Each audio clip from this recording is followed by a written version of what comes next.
The gravel bit into my knees when I dropped beside him, but I didn't feel it. I wouldn't feel it for days. What I felt was the cold, that sharp, wet cold that settles into Georgia in February like it's got nowhere else to be, and the weight of my grandson's hand when I pressed 2 fingers to his throat and prayed to God. I was wrong about what I was seeing. I wasn't wrong. His face was the color of old concrete.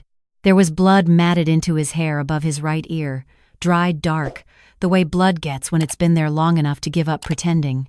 He was breathing, but just barely shallow little sips of air, like he was afraid to take too much. His truck was parked at an angle across 2 spaces in the back corner of the Whitfield Industrial Park lot, driver's door hanging open, dome light still on. It was a Tuesday morning. It was 6:47. I know because I looked at my watch 3 separate times trying to make sense of what I was seeing. I called 911.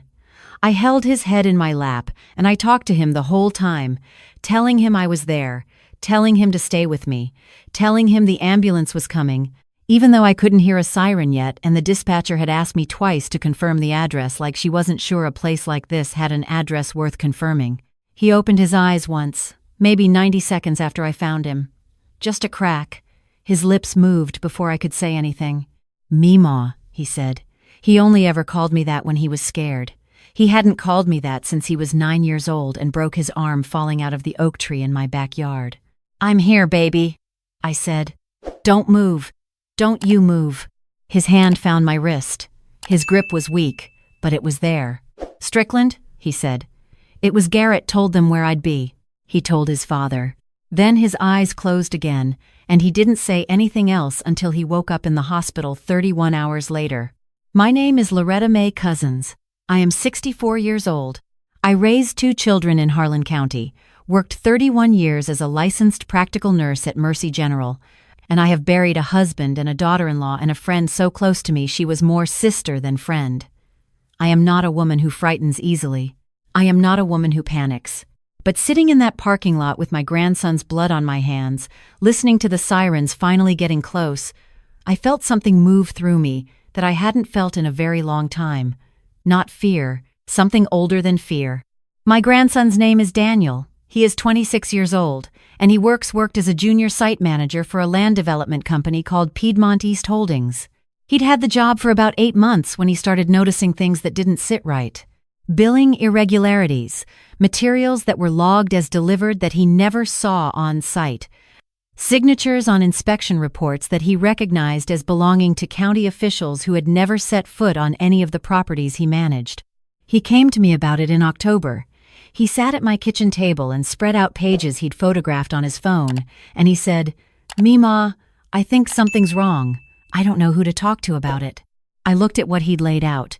I looked at the name at the top of the holding company's organizational chart, and I felt that cold move through me again, because the name at the top was Harlan Strickland III, and I had known that name my entire adult life, and not a single thing I knew about it was good. "You haven't said anything to anyone at work?" I asked him. "Just Garrett," he said. Garrett Strickland was his direct supervisor. Garrett Strickland was also Harlan Strickland III's youngest son. Daniel hadn't put that together yet. He was 25 years old and he trusted people, and it had not yet occurred to him that a man could smile at you every morning and be building a cage around you at the same time. "Don't say another word to Garrett," I told him. "Not about any of this. Can you do that for me?" He looked at me the way young people look at you when they can't tell if you're being wise or paranoid. "You know something about them." "I know enough," I said. What I knew was this. My mother spent 22 years working as a housekeeper for the Strickland family. She started in 1969, when I was 8 years old, and she worked for them until 1991, when her knees gave out and she had to stop. Harlan Strickland I was a state senator. His son, Harlan Strickland Jr., went into commercial real estate and made the kind of money that buys county commissioners and zoning boards and the right kind of silence from the right kind of people. Junior's son, the third Harlan, had continued the tradition, only bigger, only quieter, only more insulated by lawyers and shell companies, and a family reputation that 3 generations of charitable donations had polished to a high shine. My mother cleaned their house for 22 years. She cooked for their dinner parties. She was invisible in the way that working people are invisible to people who've never had to work, which means she heard things and saw things and knew things that the Stricklands would have been very uncomfortable knowing she knew. My mother was a practical woman. She kept records. Not formally. Not in any way that would have held up in a courtroom. Not on its own. But she kept a journal, a series of journals, actually. Composition notebooks she filled in her careful, schoolteacher's daughter handwriting, and in those journals, she wrote down dates and names and things she heard through kitchen doors, and things she saw when she came to collect the crystal from the dining room, and the men, around the table, forgot she was there. She wrote down the name of the county official who left the Strickland house at 11 at night with an envelope in his coat pocket. She wrote down the conversation she overheard in 1974 about a housing project bid that had been handled. She wrote down the night in 1988 when she found Harlan Jr. shouting at a man in the garage, and the man left pale and shaking. And the next week, she read in the paper that a developer named Connolly had gone bankrupt and lost everything he owned. She gave me those journals 2 years before she died. She pressed the box into my hands in her living room and she said, "I don't know what's in there that matters and what doesn't. But I kept it because I thought someday somebody might need it. You hold on to it." I put the box in my attic.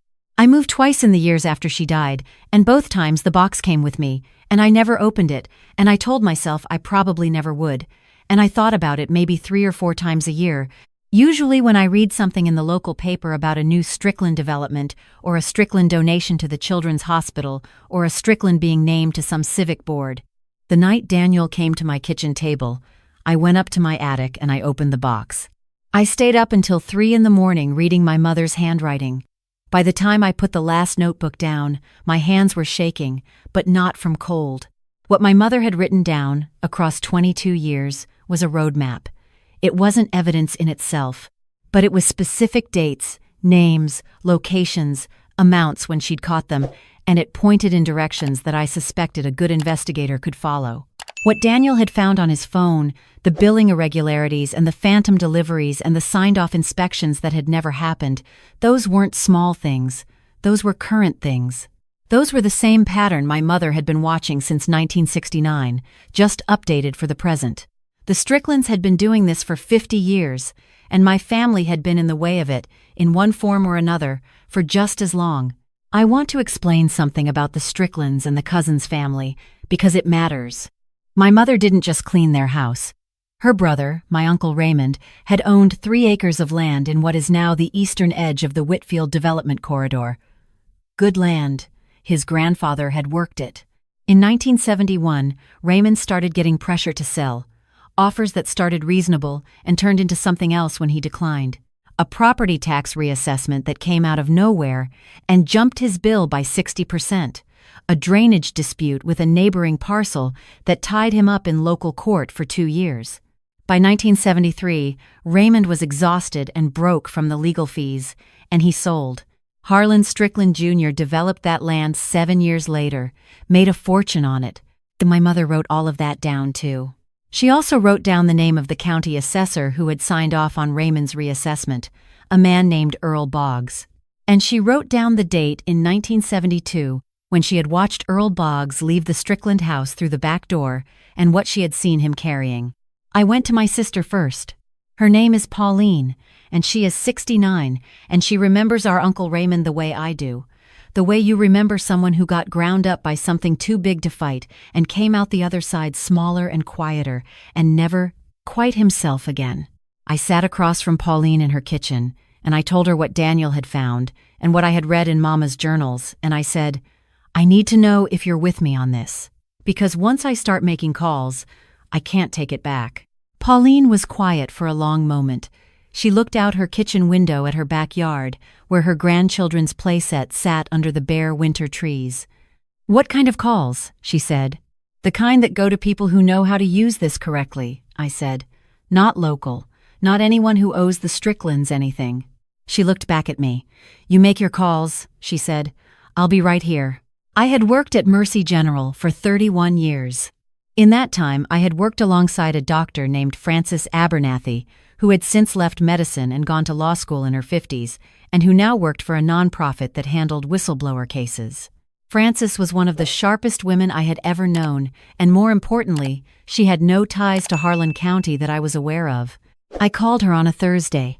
By Sunday, she was in my living room, sitting across from my mother's box of notebooks, and she was not looking at me with skepticism. She was looking at me with the kind of careful, controlled attention that I recognized from 30 years of watching good doctors receive difficult information.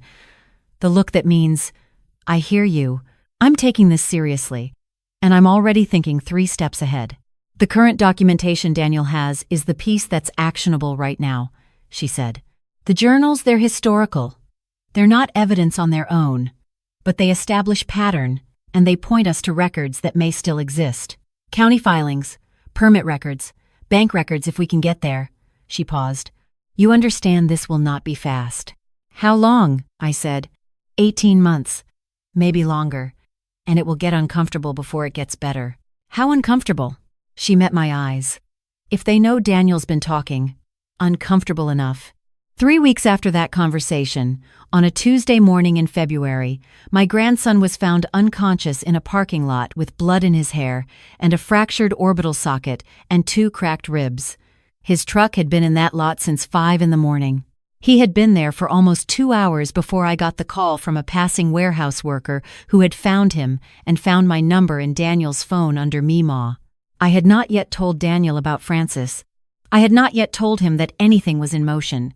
I had been trying to protect him from the weight of it until we were further along. And while I was trying to protect him, Garrett Strickland had been watching him, and Daniel had not known to be careful enough. The thing about people who have been powerful for 3 generations is that they stop being able to imagine losing. That's not strategy, it's a blind spot, and it is the blind spot that costs them everything. What Harlan Strickland III did not know, what none of them knew, was that Francis Abernathy had already made contact with a federal investigator who had been building a separate case involving Piedmont East Holdings and a pattern of fraudulent county contracts that stretched across 4 Georgia counties. We were not the first people to notice. We were, however, the first people who came with 50 years of documented history in a dead woman's handwriting and a current employee with photographs of billing records. What they did to Daniel and I will say clearly, because it matters. What they did, had them do, because people like the Stricklands don't do things themselves, bought them nothing except an additional charge and the kind of prosecutorial attention that comes when federal investigators take something personally. Daniel was in the hospital for 6 days.